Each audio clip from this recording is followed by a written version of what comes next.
Good evening, everyone. My name is Evan, and I'm here to spread awareness about mental health and emergency services programs. One of the leading causes of death for first responders is suicide.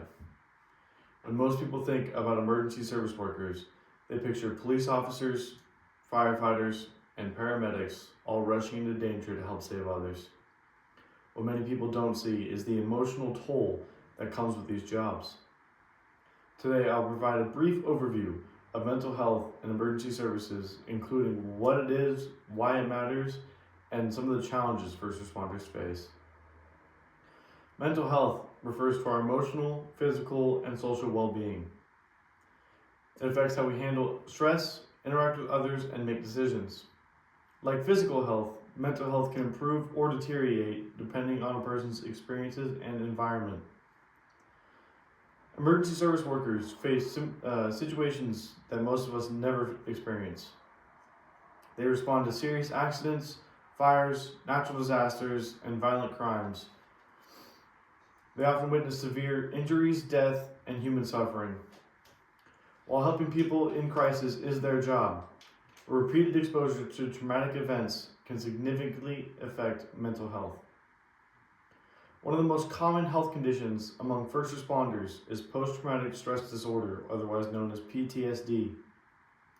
PTSD can develop after experiencing or witnessing a traumatic event and may cause sleep deprivation, flashbacks, nightmares, or anxiety. According to research published through National Institutes of Health, emergency workers experience PTSD at a much higher rate than the general population. The study found that 10% of emergency workers experience PTSD compared to only 1 to 3.5% of the general public. PTSD is not the only challenge first responders face. Many also experience depression, anxiety, burnout, and chronic stress. Long shifts, sleep deprivation, and the pressure of making life or death situations can contribute to these struggles.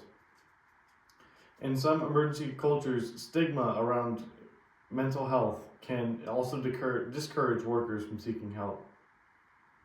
Fortunately, awareness of mental health and emergency services has increased over the previous years. More departments now offer peer support teams, counseling services, mental health training, and employee assistance programs. According to the Substance Abuse and Mental Health Services Administration, about 30% of first responders develop behavioral health conditions such as depression or PTSD, compared to only about 20% among the general population. This highlights the increased mental health risks faced by those in emergency services.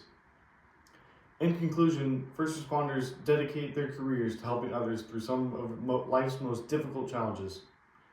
While they are trained to respond to these emergencies, they are still human beings who can and will be affected by the trauma and stress that they encounter. First responders spend their lives answering calls for help. Let's make sure that when they need help, we can answer theirs. Thank you so much for your time.